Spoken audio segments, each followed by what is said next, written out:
Hello everyone, we are from the University of Hong Kong. Our innovative challenge is to ensure gig workers benefit, typically focusing on the highly volatile income. We are going to introduce a special fund, elaborate on this fund in the following perspectives. I'm Qiu Xiaoxin and I will classify the population of gig workers and briefly introduce the background of the gig economy.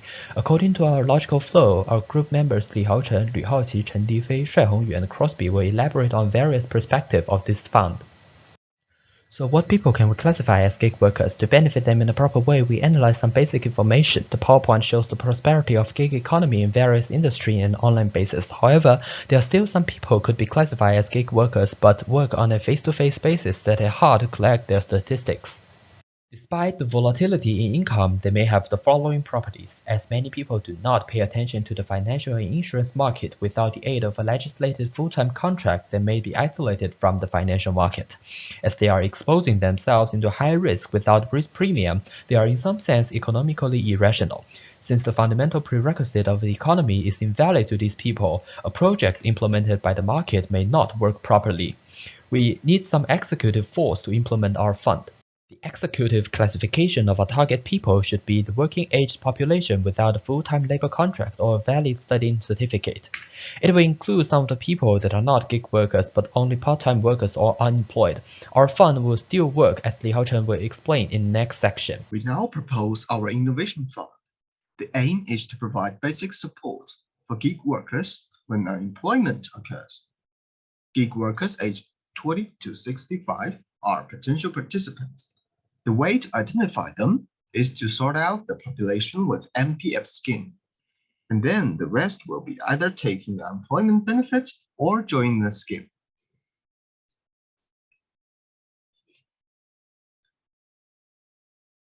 This is a compulsory scheme where the policyholder will pay the premium until unemployment or death. If the policyholder decides to claim the personal bankruptcy, the 1-year support will be paid to the policyholder. The premium will be flexible and acceptable, considering the unstable income cycle for the gig workers to pay for the potential minimum living cost. Now let's have a look at how this fund can protect the financial being of gig workers. When they are employed, they can pay a small amount of money to the fund for their future. Also, the fund can generate interest, which is beneficial to gig workers.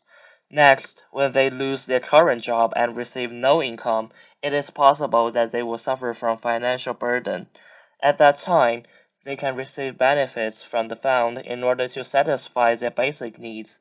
They don't need to worry if they do not use up all the money in the fund, because when they retire, they can withdraw all the remaining balance of their fund account. As we mentioned before, the income of gig workers is not stable, and they are more likely to be unemployed compared to those long-term hired employees. And that's why we decide to establish this fund. By sparing part of their income into the fund, they can change their unstable income to stable benefits, which protect gig workers' financial well-being. Then, let me introduce one of our core considerations about this fund, the time that people can make use of this fund. In our imagination, people are able to withdraw all their accumulated money from the fund after a certain age.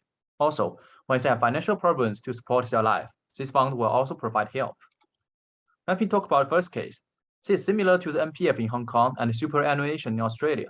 According to Wikipedia, people can access to the superannuation after the preservation age, which depends on the date of birth. In our idea, gig economy just becomes popular recently, and we think most gig workers are young people now. Hence, we believe 60 may be a suitable age for people to get back all of their money accumulated from this fund. In the second case, for gig workers, mostly their financial problem is due to unemployment for a relatively long time.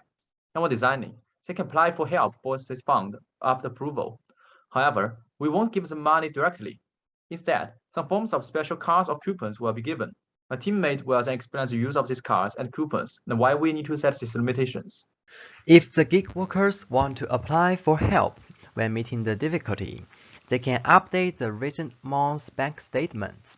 Firstly, the government can confirm that the gig workers have had no job recently. Secondly, it lists the debts of credit cards that need to be paid.